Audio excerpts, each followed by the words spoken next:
xam nga combat bi gaawoon na gaaw goo xam ne lañ ci doon séntu sax gisuñu ko bien vrai que Bombardier daan na ko mais xeex amu fa benn crochet fa am Bombardier ko def daw màgg ko combat ba jeex fa góor gu énergie yéen ñii ñu bari ñëpp combat boobu mun leen ci nettali lu bari bon presque ñu ci bari fekk wuñ ko sax ci yéen kon defe naa ñu tëggaat ko seen kanam ak ni làmb ji bare léegi ay télévision ki site je pense que dina gën a leer léegi te it dañu gën a mûr ñoom ñaar ku ci ne léegi am nga niveau boo xam ne ci compétition ak roitre nga ko kon defe naa ne revanche la boo xam ne lii mooy revanche nag waaw lii mooy revanche waaw. ñoom ñaar ñëpp lay metti du yomb ci kenn du yomb ci kenn ñoom ñaar du yomb ci kenn ndax ñoom ñaar dañu nekk au sommet de l'arène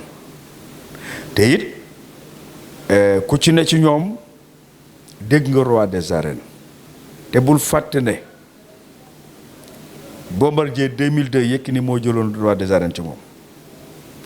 Yékini Balla Gaye moo nangu roi des arènes bi ci moom Bombardier moo ko nanguwaat ci Balla Gaye ah kon nga xam ne du yomb ci kenn ci ñoom ñaar waaw.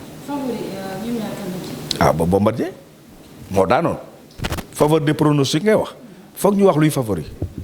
ñu leeral ko nit ñi waaw ak seen fansu mbër yi ñu wax leen luy favori mooy faveur des pronostics loolu boo ko gisee pour tekki ko mooy ñaar bu ñuy daje ku ci ne da ngay xool bi ñu mujjee daje bu dee dañu daje woon da ngay xool bu ñuy mujjee daje ka daan xam nga ka daan moo gën a dal xel kooku la ñuy wax ne mooy favori loolu rek mooy favori waaye favori du yaa ko man déedéet parce que léeg-léeg sax nga gis mbër moo xam ne mu attaqué benn reporter bi ñu ko laajee dafa ne kee mooy favori waaw mooy faveur des pronostics ça ne veut pas dire que moo la man moo la daanoon ci premier combat bi boo leen di bëreewaat moom mooy favori ndax moom moo amagum victoire boo leen match niilee ci combat bi kan mooy daan ba léegi ku njëkk ki looloo tax yu mel noonoo tax waaw ñu naan favori mais favori ça ne veut pas dire que moo ko man déedéet xëy na rek yaa appoon avantage ci combat bale yaa daanoon ñu joxaat leen loolu mooy favori mooy faveur des pronostics waaw loolu nañ ko xam ñoom waaw.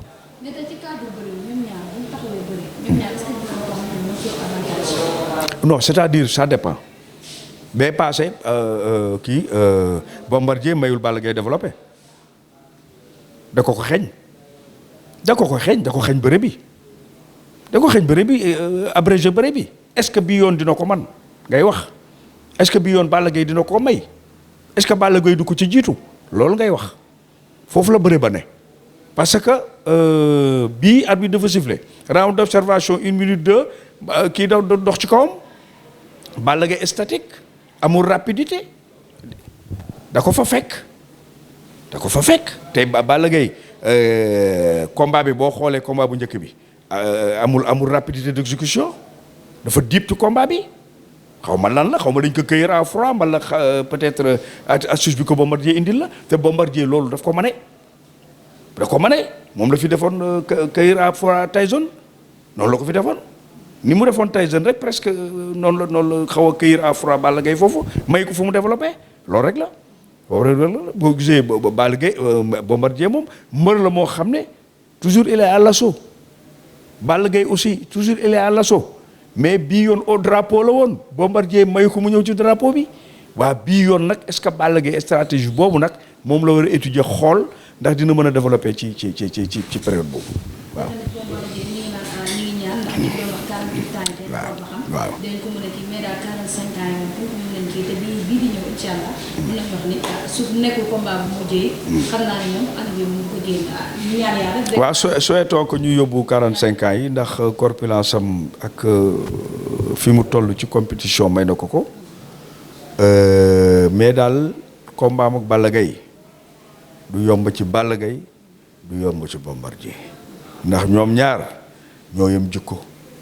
ku ju taxawal foog nañ ne ñoo la man Balla Gaye ku mu taxawal moo la man day defe ne moo la man Bombardier ku mu taxawal defe ne moo la man ñooñu nag seen bés day neex waaw mais daal souhaitons que 45 ans yi ñu waxtaan ci ba ñu yóbbu ko 50 ans peut-être xëy na dina am 48 ans dina am ñu ma arrangé merci